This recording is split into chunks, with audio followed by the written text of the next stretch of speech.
there now. It's been replaced by some asphalt and leveled off ground and some ruling class grass. You can tell it's ruling class grass because it's overly shiny and very, very neat. And in order to understand how all this came down, the first thing you really have to understand is that Berkeley's a company town. It's run by the University of California very much the way Standard Oil runs Richmond, or the way DuPont runs Wilmington, or the way the automobile industry runs Detroit. And of course, the university being a company town, the company's in pretty bad trouble. And the rulers of the company, like rulers everywhere, completely incapable of understanding their own problems and have to blame their problems on outside agitators. And this area that we're standing in right here is a place that they said was where the outside agitators came from. It's the South Campus area. And they decided in 1966 that as long as this area remained, that there would never be peace on the campus, because this area nurtured and this culture of resistance. It was Hippiesville, I think, is one of the way the chancellor put it in 1966 to the regents. So along with the city government here, the university decided to destroy this area. The way they destroyed it was, they used several tactics. The first thing, the city government helped them out by sending pigs up and down the street. Right down there at Telegraph Avenue. They sent pigs up and down the street on Telegraph Avenue every night in groups of 4, harassing anyone who obviously came from the youth culture. Not only anyone who came from the youth culture, but anyone who the university would judge not to belong in a nice university atmosphere, like young black people or young working class people. Now, there's a lot of young blacks and young working class people around, because down there, around the corner over there, is a place called McKinley High School. And McKinley High School is a continuation high school, and being a continuation high school, it's got a lot of blacks and a lot of working class kids in it. And this really changed the character of the street and pissed off the university. So one of the first things the university did was buy up the land that McKinley High School is on and force the city school district to move this continuation high school down to the black area, right? Because that's like where a continuation high school belongs. And to get the working class kids and the young blacks off the avenue. But that wasn't enough. They really had to decide to destroy all the old homes in this area, which house this culture of resistance, which house students, non-students, a lot of dropouts, a lot of people who have been kicked out of the university but have decided to stay in Berkeley. And in order to do that, they just went about declaring eminent domain and getting the state to help them declare eminent domain, and bought up a whole lot, all these houses, bought up a lot of the land, and then just proceed to destroy it. They just like to destroy the homes. They've done that in lots of areas. Well, over about a year and a half ago, they did it to this block here. And this block here used to be a whole lot of old homes, which were mostly lived in by students and non-students and young people who share this culture of resistance. And the university bought up the homes and immediately destroyed them and let this block, there wasn't a fence here, and was just this like dirty old block, you know, and it was used as an informal parking lot by people. And they let it stay there for over a year. Well, finally, the people in this area realized that what was happening was that they were like about to be pushed into North Oakland, that this whole area was going to be turned into, well, the university had 4 kinds of plans. They were going to build parking lots, they were going to build dormitories, even though they don't need any dormitories. The dormitories they have now are so oppressive that they're half empty.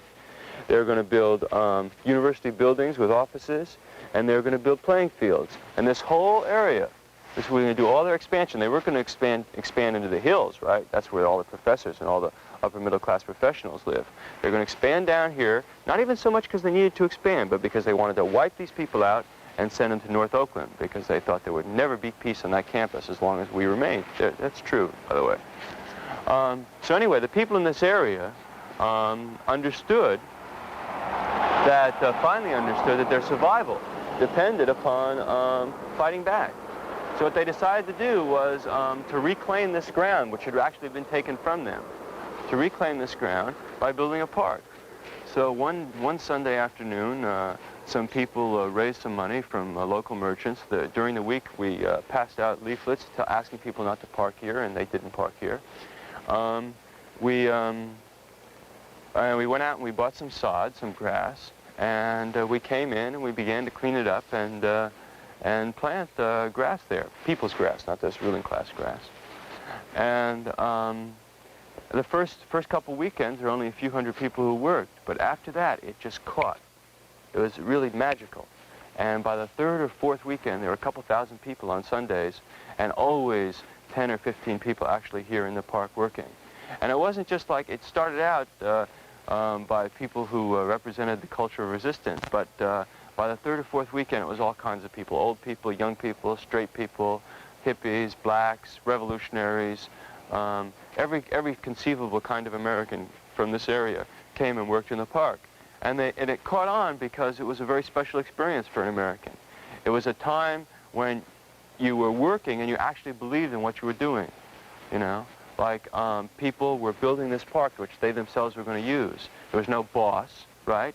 They weren't working around their home, but on the other hand, they weren't working for money, right? They weren't like going here and laboring and not giving a shit about what they were laboring over just so they could get some money and go buy something else. It wasn't like that at all. They were building a park. They were making the decisions about what should go in the park, and there was no boss, and they loved it. It was like a completely new experience for young people and old people alike, and it was a very, very joyous thing. And people came and they built the park, and you can't really describe it to anybody who didn't see it. It was just beautiful.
Chancellor of the University of California at Berkeley, Roger Heyns, assured the community that he would not move against the park in the middle of the night.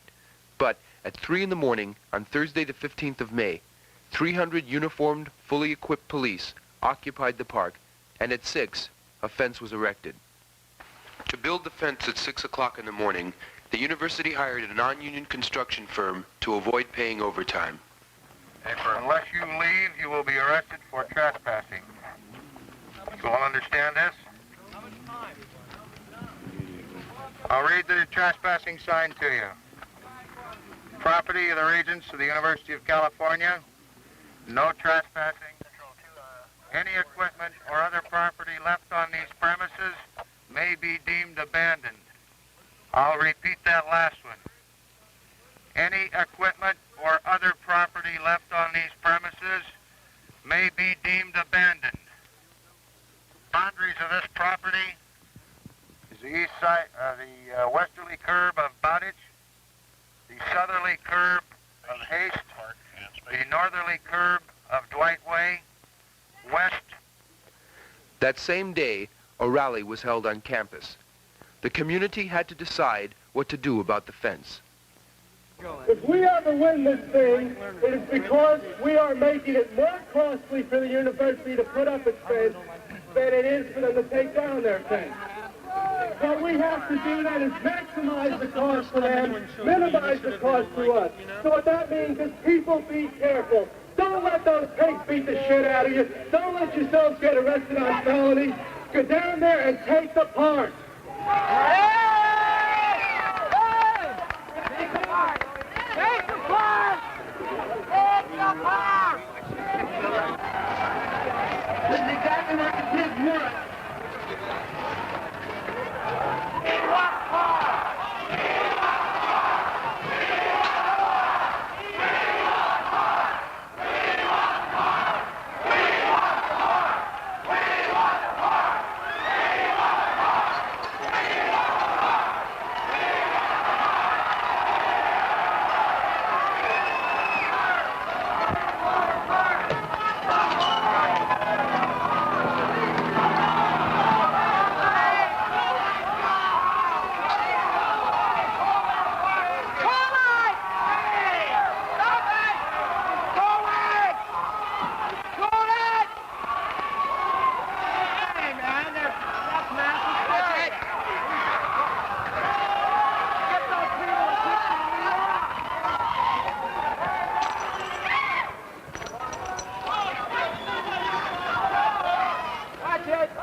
Water.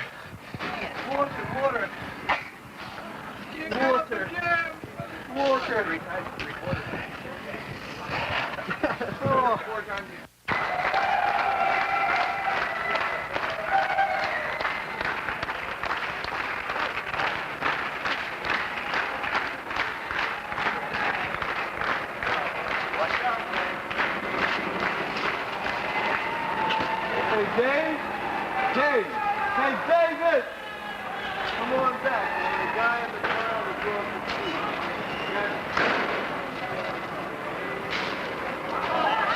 They're going to come this way, so free your side, man. They're going to come up the side. They're going to come through. Policeman just shot somebody with a shotgun.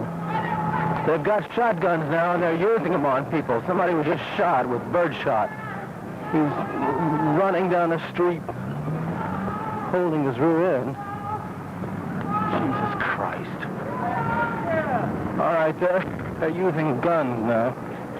Councilman DeBonis of the Berkeley City Council, and we're out in front of the Bank of America here at the corner of Center and Shattuck. What comment would you like to make, Mr. DeBonis? Well, all I can say that this is a beautiful sight. If these radicals want to fight with powder puff, fight them with powder puff. If they want to fight with clubs, fight them with clubs. If they want to fight with guns, fight them with guns. They've got to be curtailed.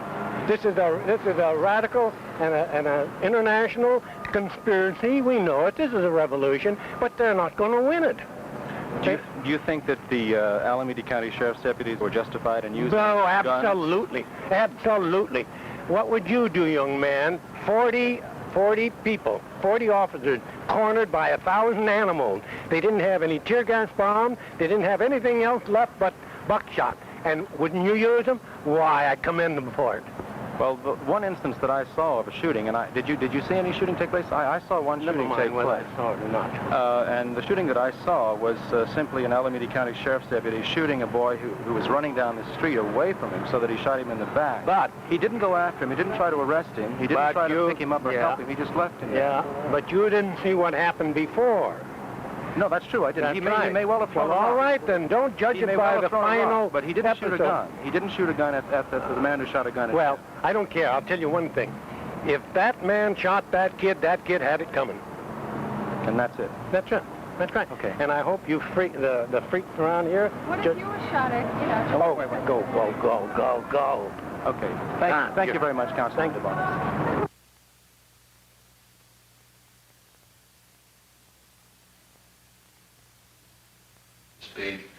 4 days later, James Rector died of his gunshot wounds. Alan Blanchard was blinded, and 100 other people were treated for bullet wounds. The Regents had tried to intimidate the community. It didn't work. Despite the unleashing of the police arsenal, the people came back, and the Regents needed every source available. The National Guard was called in. Under the direction of the police, the Guard set up bivouac, established checkpoints, and turned Berkeley into an armed camp. The scene was not unfamiliar. Watts, Detroit, Wilmington, Newark, hundreds of other communities. Except for one difference. This one was white. The rulers of this country have never shirked from using the military when their control is challenged. It was used extensively during the hard labor struggles of the 30s, and in the past few years in the black community, since it is the blacks, feeling their oppression most intensely, who consistently strike back. Black communities are like company towns, run almost solely by outside interests. But what of the white communities? The myths of the nature of private property have exploded in the face of every worker who has spent 20 years paying off a mortgage, who is neck-high in debt, consuming on credit. The myths of local control have been shattered by every cop who clubs a worker on a picket line. Berkeley is no exception. Through the university, it is the private property of some of the largest corporations in America. What they don't own, the state takes by eminent domain and sells to them. This is at the heart of our fight for the park, at the heart of a strike, and is at the heart of community control of police and school issues. There is no private property, only corporate property. The University of California knows this well. It functions to gain, aid, and protect those who own the land. The regents who exercise total control over the university make sure that this function is served. The 16 governor-appointed regents represent a broad spectrum of economic interests with heavy emphasis on agriculture. California leads the nation in total cash farm income of almost $4 billion per year. Their market value reaches $16 billion per year. 1 out of 3 jobs in California is dependent on agriculture or a related industry. 3 regents alone hold 20% of Orange County, 285,000 acres of Kern and LA counties, and large areas of Coachella.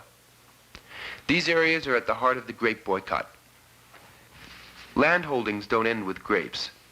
Hunt Wesson Foods, Del Monte Corporation, Western Fruit Growers Sales Corporation, Newhall Food and Farming Company, the Irvine Foundation. These cover almost every major cash crop in the state. In 1967, Governor Reagan appointed Alan Grant president of California's State Board of Agriculture, which automatically makes him a regent. Grant is also the president of California Farm Bureau Federation, whose terrorist arm, the Associated Farmers, has brutalized small farmers and laborers alike in the interests of the large growers for 50 years. Grant is the industry's major spokesman against the Delano grape strike. The power of the Board of Regents ranges far beyond agribusiness. Edward Carter's directorships, other than Del Monte, include AT&T, Pacific Mutual Life Insurance, Southern California Edison, Stanford Research Institute. Morton Simon owns McCall's, Reader's Digest, and Canada Dry. Edwin Pauly is a director of Western Airlines and chairman of Pauly Petroleum, which continues to destroy Santa Barbara channels and tidelands.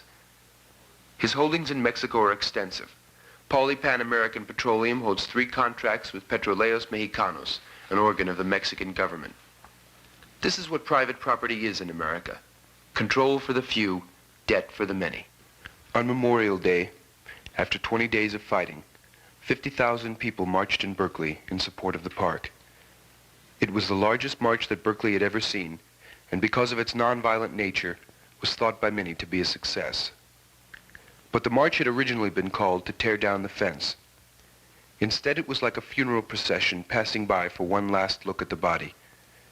People pinned flowers on the same police who were willing to kill to protect corporate property. Militancy and an understanding of the past 20 days had left the movement. And when the march was over, so was the fight for the land. A fight for a park, or a traffic light, or a hot breakfast for children can seem small and insignificant. It is for the wealthy people in the Berkeley Hills who were given $42,000 by the city council for a park 4 blocks from a state park.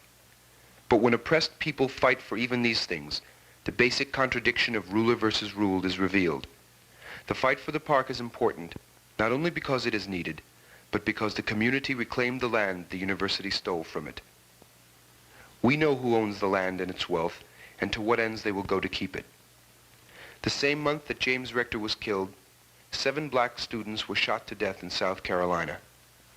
Last spring, only 6 miles from Berkeley, Dick Jones was killed by a scab truck during the Standard Oil Strike in Richmond. The same men who ripped off the park are trying to rip off community after community and country after country. The number of political prisoners grows each day. The Presidio 27, the Panther 21, Los Siete de la Raza, Susan Parker, in jail for refusing to testify before a grand jury, and everyone in struggle today are fighting the same enemy.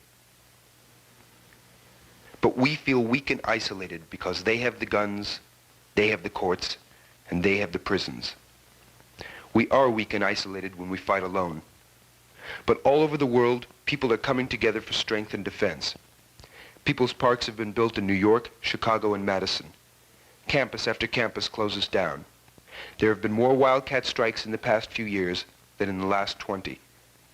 The United Black Brothers in New Jersey, the League of Revolutionary Black Workers in Detroit, and Black Panther caucuses in locals all over the country are organizing, fighting, and growing. And more young white workers are walking out with them. Militant white caucuses have formed at United Auto Workers. We're rising up together, and we're rising up angry.